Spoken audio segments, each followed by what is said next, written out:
Đương nhiên là có thể là có những các anh đàn anh lên đăng cơm tuyển rất là nhiều, có những người mới, nhưng tuy nhiên thì em nghĩ lên đến đây rồi thì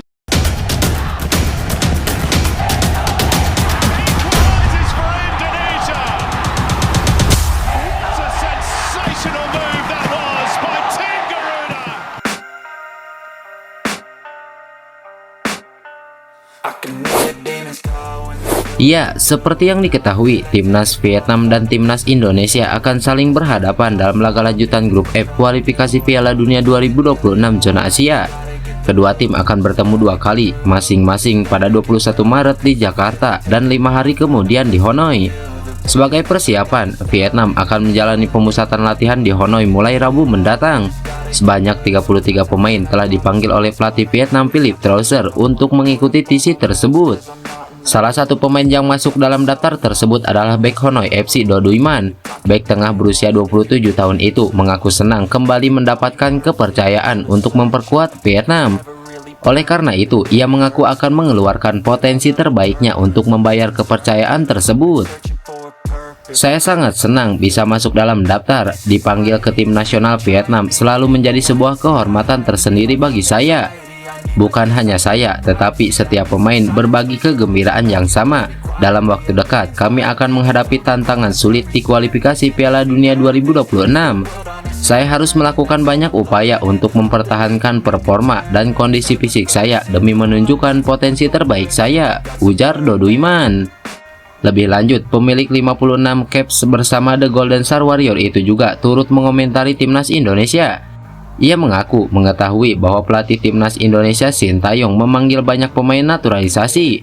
Menurut Duy Man, Indonesia sejatinya sudah menjadi tim yang kuat tanpa kehadiran pemain naturalisasi. Namun, ia menilai kekuatan skuad Garuda kini semakin bertambah dengan hadirnya sederet pemain naturalisasi.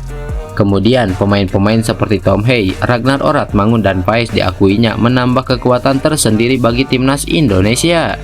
Bahkan ia mengaku kadang bergurau dengan rekan setimnya karena bingung mau melawan Indonesia atau Belanda.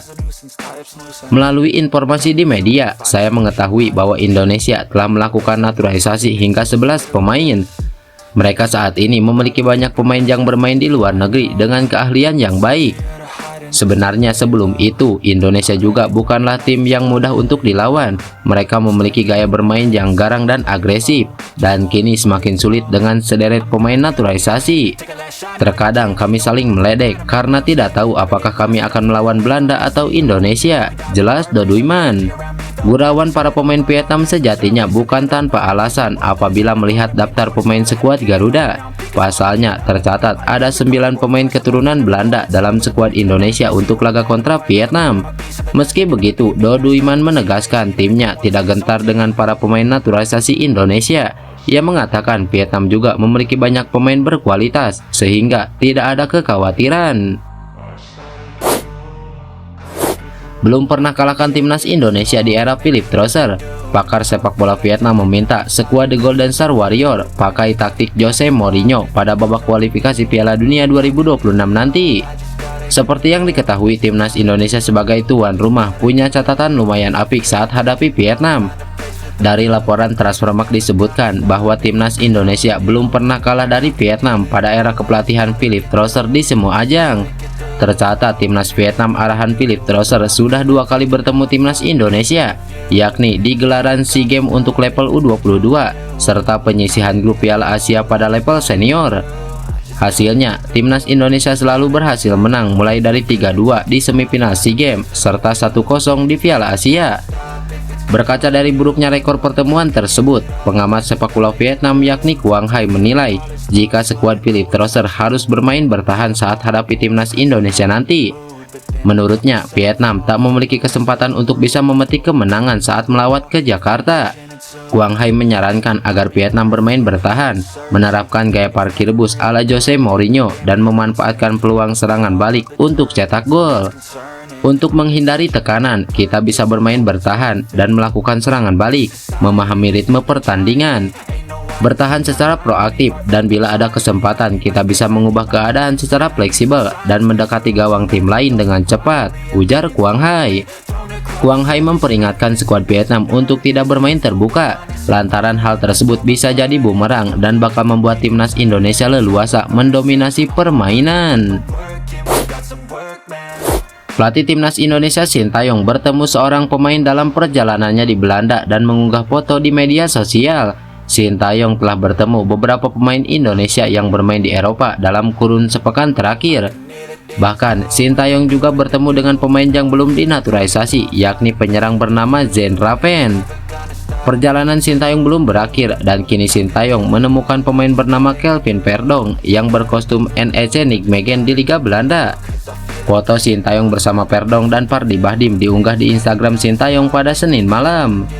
2 pertandingan terakhir di Belanda mencari pemain baru kali ini, tulis Sintayong dalam unggahan Instagramnya. Melihat unggahan Sintayong, netizen pun bertanya-tanya mengenai sosok dan keturunan Verdonk. Beberapa warganet lain menimpali rasa penasaran di kolom komentar. Pemain 26 tahun itu disinyalir memiliki darah Indonesia. Verdonk merupakan pemain yang biasa bermain di posisi bek kiri, bek tengah, dan gelandang bertahan. Dilansir dari situs Transfermarkt, Verdonk punya pengalaman memperkuat timnas Belanda dari kelompok usia 15 tahun sampai 21 tahun. Verdonk yang merupakan jebolan Akademi Feyenoord itu pun pernah memperkuat tim-tim Belanda seperti PSV Zwolle, Feyenoord, FC Twente. Sebelum memperkuat Nijmegen, Verdonk pernah pula bermain untuk tim Portugal bernama Famalicão. Khusus untuk musim ini, Verdonk telah mencatatkan 30 penampilan bersama Nijmegen dengan perincian 25 kali di ajang Eredivisie dan 5 kali bermain di KNVB Beker. Selain itu, Verdonk juga membuat 2 gol dan 3 assist. Pengamat sepak bola nasional Tommy Welly memberikan kritik kepada pelatih timnas Indonesia Sintayong. Kritik itu dia lontarkan terkait pemilihan pemain dan performa timnas Indonesia jelang melawan Vietnam di kualifikasi Piala Dunia 2026. Sintayong menilai bahwa Sintayong tidak memiliki alasan yang jelas dalam memanggil pemain untuk timnas.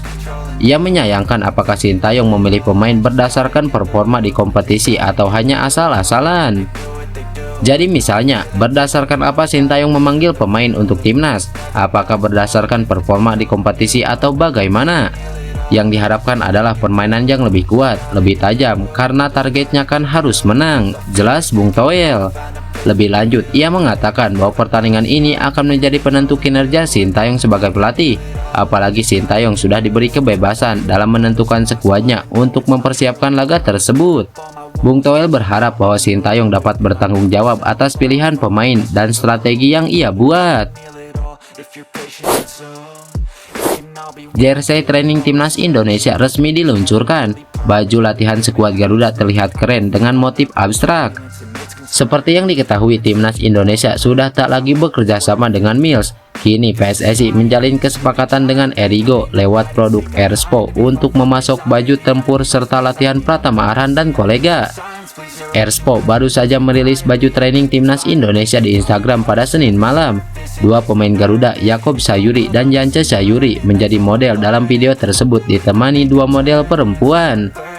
Ada 4 jersey training yang dipamerkan, merah, ungu, pink, dan abu-abu. Keempatnya memiliki abstrak bercorak hitam. Kontrak PSSI dengan Erspo akan berjalan selama 2 tahun, sedangkan bentuk kerjasamanya PSSI akan mendapatkan uang tunai sponsorship hingga 5 miliar. Tapi hingga saat ini, Erspo belum mengumumkan jersey official dan home away timnas Indonesia. Mereka kabarnya akan merilisnya bulan ini. Jadi skuad Garuda akan menggunakan jersey baru dalam lanjutan kualifikasi Piala Dunia 2026 melawan Vietnam.